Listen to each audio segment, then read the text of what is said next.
Now, there's growing evidence that the recent violence in Burma is turning into a broader religious conflict. Human rights campaigners fear that the Muslim community is being systematically targeted in a series of episodes of ethnic cleansing.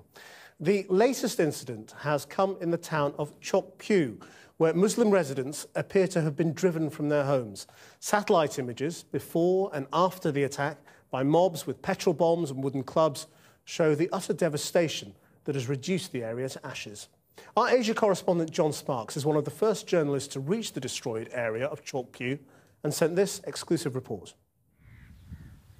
The earth is scorched and the air is acrid, and street after street has been reduced to rubble.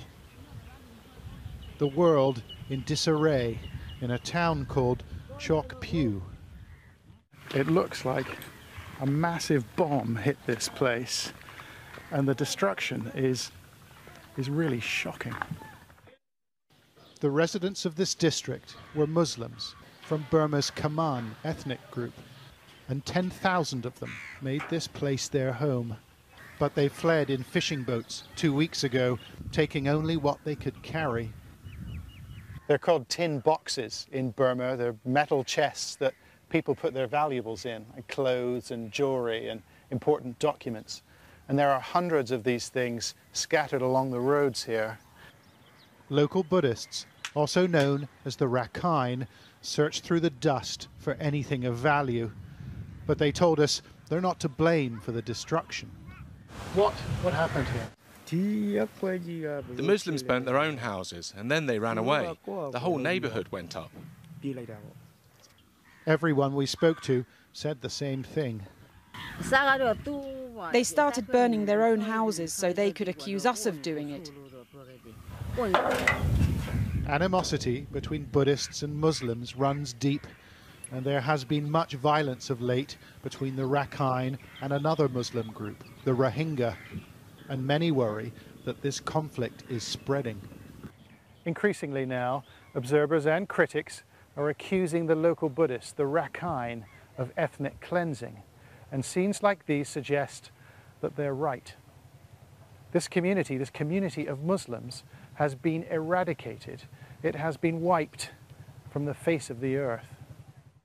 Leading Buddhists point out that 100 Rakhine homes were also burnt, their occupants currently living in this monastery. And the abbot told me the Muslims had planned it all along. They burned their houses and Rakhine ones too, because they know the aid agencies will resettle them. It's happened in the past. The NGOs helped them.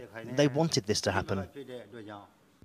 We wanted to talk to the Muslims of Chok Pyu, so we travelled north to a remote group of islands and found 80 vessels and their human cargo, the boat people of Burma. How many people are living on the boat? 15. 15 people, right. Conditions are cramped and food is scarce, but no one wants to return to Chok Pyu. I asked them what happened there. A car drove into the neighbourhood and the people inside threw petrol bombs on the houses. The wind carried the fire everywhere, so we ran to the boats in the harbour. She said they tried to return to their homes the next morning, but back on shore, things got worse. 100 men with swords and knives ran after us, trying to kill us. We panicked and we climbed on the nearest boat we could find. Still, some boats were stranded by the tide that morning, and fishermen, Pla Mint, said they had to wait. They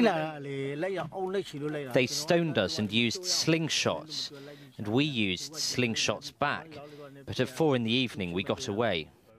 A frantic escape has brought little comfort. There are 4,000 refugees here, some living on the boats, others under palm-leaved lean-tos erected on shore, and it is a desperate scene.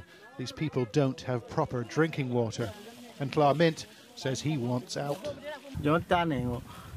I want to sail to another country, but I don't have enough petrol and rations at the moment. You realise that the Malaysians, the Bangladeshis, they don't want you. They don't want refugees from Burma. I can't help it. Life would be easier there compared to this place. We just want somewhere safe to live. A police source told us more than 20 died in Chok Pyu, but no one seems sure.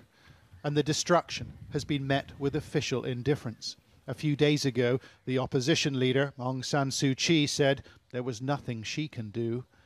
But without leadership and dialogue, this conflict will spread. John Sparks, Channel 4 News, Chok Pyu, Burma.